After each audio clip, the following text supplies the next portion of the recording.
क्या आपको पता है, कुछ बातें आप कभी नहीं नोटिस करते होंगे। यदि आप इन बातों को नोटिस करना चालू कर देंगे तो आप सामने वाले के मन के विचारों और भावनाओं को समझ सकते हैं। आज की वीडियो थोड़ी लंबी है, लेकिन कहते हैं ना, अधूरा ज्ञान बहुत हानिकारक होता है। इसीलिए आप वीडियो को अंत तक जरूर देखें। अब हम गेट क्लोज रणनीति के बारे में बात करेंगे। यह रणनीति बहुत उपयोगी है, लेकिन इसमें कुछ गंभीर समस्याएं भी हैं। लेकिन यह रणनीति हेरफेर के लिए सर्वोत्तम में से एक है। आजकल पीढ़ी प्यार और लगाव के लिए बहुत बेताब है, और मैं इन सभी चीजों में विश्वास नहीं करता। मुझे लगता है कि यह केवल आनंद देता है और यह विकास को रोकता है। लेकिन मैं कहने वाला कौन हूं? अंत में यह आपकी पसंद है। करीब आना एक ऐसी युक्ति है कि आप किसी को भी अपना बना सकते हैं और व्यक्ति को यह महसूस करा सकते हैं कि वह आपको पसंद करता है। पिछले अध्याय में उल्लिखित दर्पण नियम इस रणनीति में बहुत उपयोगी है, इसलिए आपको इसे सीखना चाहिए। आज की दुनिया में कोई भी अकेला नहीं रहना चाहता। आप अपने माता पिता के साथ लड़ सकते हैं, किसी साथी के साथ झगड़ा कर सकते हैं।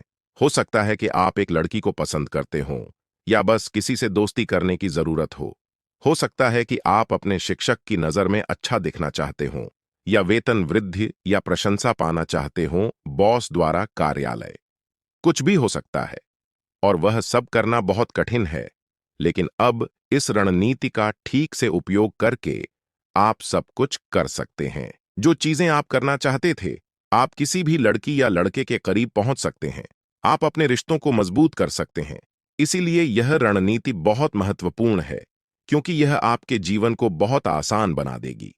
1999 में न्यूयॉर्क विश्वविद्यालय के शोधकर्ताओं ने गिरगिट प्रभाव का दस्तावेजीकरण किया, जो तब होता है जब लोग अनजाने में एक दूसरे के व्यवहार की नकल करते हैं। वह नकल पसंद करने में सुविधा प्रदान करती है। तो हम यह कैसे करते हैं? इस युक्ति का उपयोग कैसे करें? यह सरल भी है। सबसे पहले डेटा प्राप्त करें, जिसे हमने पिछले अध्याय में सीखा है। प्रतिष्ठित आंख नियम। यह नियम आपको किसी के करीब नहीं बनाएगा, लेकिन यह आपको किसी की भावनाओं को जानने में मदद करेगा, और किसी की भावनाओं और भावनाओं को जानना हमारा अगला नियम है। दिल और दिमाग का रास्ता भावनाओं से होकर गुजरता है, इसलिए उन्हें समझना जरूरी है। तो प्रतिष्ठित नेत्र नियम क्या है? इसका अर्थ है किसी की आंखों को पढ़ना और उनकी भावनाओं और भावनाओं की पहचान करना।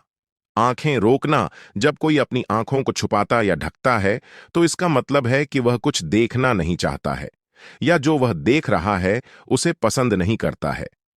आई ब्लॉकिंग भय, सदमा, भय या अविश्वास की एक प्रभावी प्रस्तुति है। उदाहरण के लिए, जब बच्चा किसी बुरी बात से डरता या सुनता है, तो वह अपनी आंखें ढक लेता है। आंख ढंकना। नफरत, उदासी, सदमा, डर या अविश्वास। पुतली में देखो, जब आप सूरज को देखते हैं या दुखी होते हैं, तो आपकी आंख की पुतली छोटी या सिकुड़ जाती है। इसी तरह यदि आप खुश हैं या उत्साहित हैं, तो आपकी पुतली चौड़ी हो जाती है। विज्ञापनदाता अपने विज्ञापनों में महिलाओं की पुतली को चौड़ा करते हैं, क्योंकि यह उनके उत्पाद को आकर्षक और स्वागत योग्य बनाता है। पुतली को हल्का करें या सिकोड़ें। संदेह, दुख, संदेह। चौड़ा शिष्य। सदमा, खुश, उत्साहित। आंशिक रूप से बंद आंखें तब दिखती हैं जब कोई व्यक्ति तिरछी या आंशिक रूप से बंद आंखों वाला होता है, तो इसका मतलब है कि वह उस व्यक्ति को पसंद नहीं करता है। जो व्यक्ति इस तरह से देखता है, उसने या तो किसी को कुछ करते हुए पकड़ लिया है, या वह उस व्यक्ति को पसंद नहीं करता है, या उससे नाराज है। आंशिक रूप से बंद आंख या भेंगापन, नफरत, गुस्सा या संदेह। दिल तक का रास्ता मुंह आंखों की तरह। मुंह भी किसी के बारे में बहुत कुछ बता सकता है। जैसे कोई व्यक्ति अपने निचले होंठ चबा रहा हो, तो वह डर या चिंतित हो सकता है। सिकुड़ते होंठ। नापसंद, अस्वीकृति या अविश्वास। होंठ चबाना। चिंतित या तनावग्रस्त। मुंह ढकना। भावनाओं को छिपाना। मुंह की स्थिति। यदि चेहरा नीचे की ओर है, तो इसका मतलब है कि व्यक्ति उदास है या बीमार भी हो सकता है। वहीं अगर मुंह ऊपर की ओर हो, तो व्यक्ति उत्साहित और खुश होता है। इशारे। हम सभी चीजों को समझने के लिए इशारों का उपयोग करते हैं, बिना नमस्ते के लिए लहराते हुए, और अच्छी किस्मत के लिए अंगूठे जैसी बातें कहे। अंगूठे ऊपर और अंगूठे नीचे, अनुमोदन और विच्छेदन अनंतिम। मुट्ठी, क्रोध, भुजा, चंचलता, ऊब, अधीर या निराश। क्रॉस पैर, गोपनीयता। यह मेरा गुप्त नियम है। यदि आप बस अपने पीड़ित से पूछताछ करते रहेंगे और उससे कुछ मांगते रहेंगे तो वह ऊब जाएगा। इसलिए उसे समय समय पर अपने बारे में बताना भी जरूरी है। जब भी आप किसी से बात करें तो द आर्ट ऑफ कन्वर्सेशन का इस्तेमाल करना न भूलें, क्योंकि यह एक ऐसा नियम है जो आकर्षक और प्रभावी बातचीत करता है। जब आप किसी को अपने बारे में बताते हैं तो उसे एक रहस्य बताएं, क्योंकि उस व्यक्ति को एहसास होगा कि आप उस पर भरोसा करते हैं। अगर वह एक अच्छा और ईमानदार व्यक्ति है तो वह उस रहस्य को अपने तक ही सीमित रखेगा और वह आपको अपने रहस्य भी बताएगा। लेकिन अगर यह कमीना और जबरदस्त है तो वह आपका रहस्य फैला देगा। इसलिए जब भी आप किसी को अपने रहस्य बताते हैं, हमेशा गलत रहस्य बताते हैं, तो क्या आप झूठ बोलना नहीं जानते? फिर आपको वह भी बाद में सिखाया जाएगा। यह कोशिश करें, जब भी आप किसी से बात करें तो उसे अपने कुछ रहस्य बताएं। ईमानदार मैनिपुलेटर नियम। ईमानदारी और पारदर्शिता आपको असुरक्षित बनाती है। वैसे भी ईमानदार और पारदर्शी रहें। Mother Teresa. एक जोड़तोड़ करने वाले को चालाक होने की आवश्यकता नहीं है। हाँ, अगर कोई हेर फेर करना चाहता है तो कई झूठ और धोखे हैं, लेकिन जब किसी को किसी के करीब आना पड़ता है और या हेर फेर करना पड़ता है तो ईमानदारी सबसे महत्वपूर्ण बात है। ईमानदारी हमेशा अत्यधिक होती है और इसका उचित उपयोग हमें जीवन में बहुत कुछ देता है। लेकिन मैं यह नहीं कह रहा हूं कि आपको सेट करना चाहिए।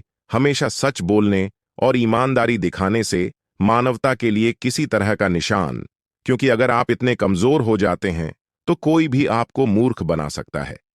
लेकिन ईमानदारी का सही इस्तेमाल किया जा सकता है, जैसे कि जब भी आप किसी से बात करें उसे कुछ सच्चाई दिखाएं। सामने वाला व्यक्ति आप पर भरोसा करेगा। नो जजिंग नियम। हम पहले ही इस नियम के बारे में बात कर चुके हैं और किसी के करीब जाने के लिए यह नियम सबसे महत्वपूर्ण है। जब भी आप बातचीत कर रहे हों तो कभी भी निर्णय न लें। उन्हें पहला नियम बोलने दें। जो मैंने आपको अब तक बताया है कि यदि आप किसी के करीब रहना चाहते हैं तो बातचीत ही इसकी कुंजी है। जब आप किसी को पहले बोलने का मौका देते हैं तो वह प्रभावित हो जाता है और वह अपने दिमाग में आपके बारे में सकारात्मक विचार बनाता है। और वैसे भी आपको केवल निरीक्षण करना होगा ताकि आप चुन सकें कि किस रणनीति का उपयोग करना है और कौन सा नियम सबसे अधिक काम करेगा। तो दूसरे को पहले बोलने दें ऐसी।